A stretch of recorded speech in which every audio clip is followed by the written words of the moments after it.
Hello, everybody. I am back, and today I'm going to talk about a very big case that just hit the substance use disorder treatment industry. So this happened on July 27th of 2026, where Blue Cross Blue Shield of California filed a civil complaint against 38 addiction treatment centers, all 38 in California. The complaint alleges that these programs recruited people struggling with addiction, fraudulently enrolled them into Florida Blue insurance plans that they were not eligible for, paid their premiums to keep the scheme going, and then billed Florida Blue $269 million in a single year. That was up $7.8 million the year before. It's a 3,000% increase. So here we go. Let's explain this. So I am Dr. Angela, and I've spent over a decade licensing and accrediting and working in compliance across the nations for programs that include addiction treatment as well as primary mental health. So I know how these programs are structured. I've seen it from the inside. Probably licensed over 100 programs at this point in time. And I also want to dedicate this video to my friend Paula that I recently lost. She was a big part of helping me with this mission, and really, really tragic. So with that being said, let's get into point number one. So something that is important to clarify. First of all, these are all allegations that Blue Cross Blue Shield is saying.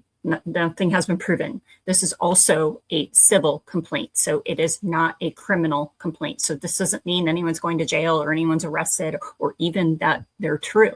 At this point in time, Blue Cross Blue Shield is saying that this is what they found to be true. So they are suing on their own to recover what they claim are fraudulent payments. So they also filed in the Florida Middle District, which is in Jacksonville Division. So if you wanted to look up the complaint, you could. That's where it's at. And it's a little bit confusing because these programs are in California, but they are filing this complaint in Florida. So we'll get into that. And again, this was filed on July 27th, 38 named defendant treatment centers, all California SUD programs. So all the names are listed there, the co-conspirators, everyone that is involved in this, all the names are listed there, as well as the plaintiff's attorneys. So this is a declaratory relief and jury trial demand because Florida wants their money back. Florida Blue wants their money back in a court declaration that it owes these programs nothing. So that's what the court is saying. That's what they're saying. Okay. The scheme alleges, this is point number two, defendants recruited people struggling with SUD in Florida. So they targeted Florida people, the defendants, which the treatment programs, and they fraudulently enrolled them in Florida Blue ACA market plans. So they fraudulently enrolled them into plans, insurance plans. So there are different ways that that can be done. And I don't know exactly what they're trying to say happened with that regard. However, typically that could be lying about an address, lying about what the issue is and how long the existing issue has gone on, pre-existing condition, things like that. So, and there are details around that in the complaint additional to what I'm providing you. So Florida Blue is only licensed to insure Florida residents. So these enrollments were also fraudulent based on that. Then the programs paid the patient's insurance premiums as a kickback to get them into the California facilities, out of network. So PPO policies, right? Those are usually the ones that pay the most. California SUD programs, substance use disorder programs, and out of network. So these rates can really get pretty significant. What I oftentimes hear is between $1,000 to $3,000 a day for a client. Oftentimes I hear that the reimbursement gets closer to $1,000, maybe just above. However, I've heard more than that too. read an article about Montana and the commissioner over there being really frustrated because he said that people from California were driving out to Montana and enrolling their Native American population into these insurance plans and bringing them out to California and charging $9,000 a day. Quite the difference. 1,000 is high. But what do I know? So they billed Florida Blue for the treatment. The patients were not legitimate Florida Blue members. They were fraudulently enrolled specifically to generate billing, is what Blue Cross Blue Shield is saying. So now let's get into point number 3, the numbers that tell the story. So 2024, 7.8 million billed to Florida Blue by these same 38 programs. 2025, 269 million, same programs 1 year later. You see why that's a 3,000% increase? 7.8 million seems like a lot. 269 million seems like an insane amount, because it is. So one specific program, I'm not going to say the name, but they alone had 15 Florida Blue members treated between 2021 and 2024 combined, then 200 first-time Florida Blue enrollees in 2025 alone. So that's at least 30% of enrolled individuals that did not actively live in Florida. 30% didn't even live in the state. So 3 fake Florida addresses used repeatedly. So this is one of the ways that, they help get these people insurance, lying about addresses. Same address over and over again. And from what I was reading also, a lot of these were homeless shelters. So there were 117 enrollments, another on 88 and a third on 53. So that's just something to consider for these specific addresses.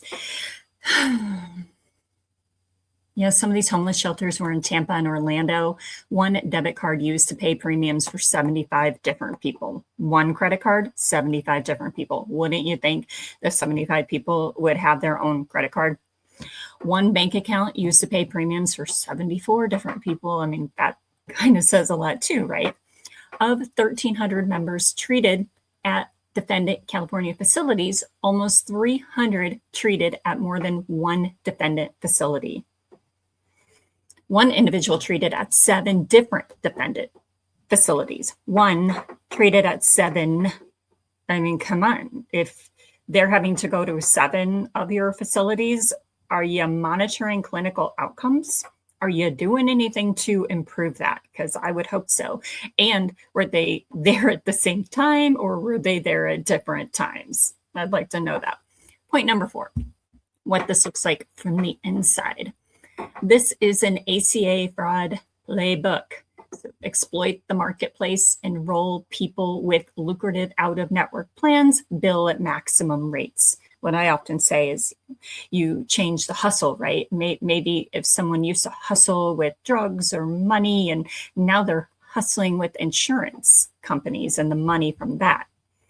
So the homeless shelter address, the pattern, and it's a known fraudulent signature. So I've seen this documented in other cases too, where they're using these homeless shelter addresses.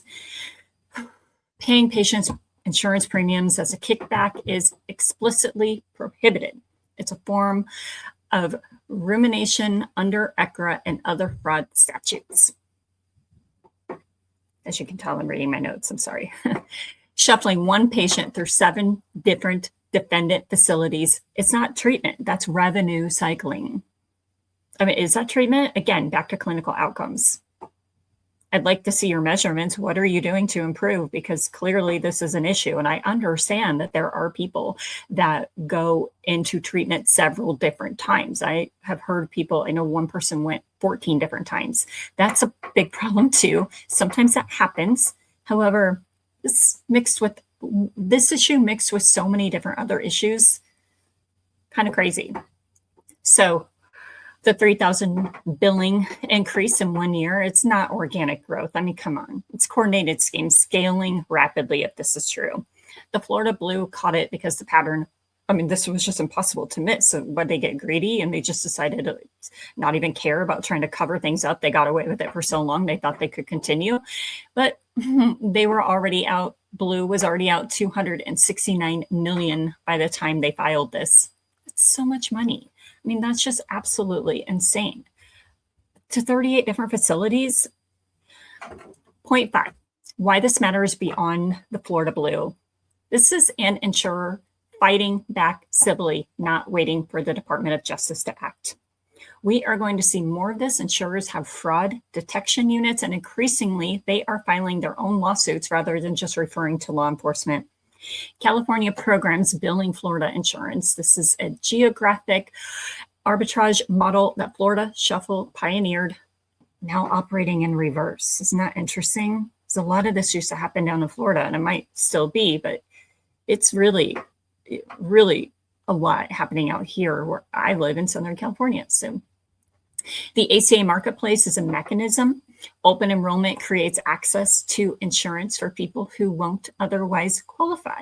And fraudulent programs, they've weaponized this. None of the 38 programs named are household names.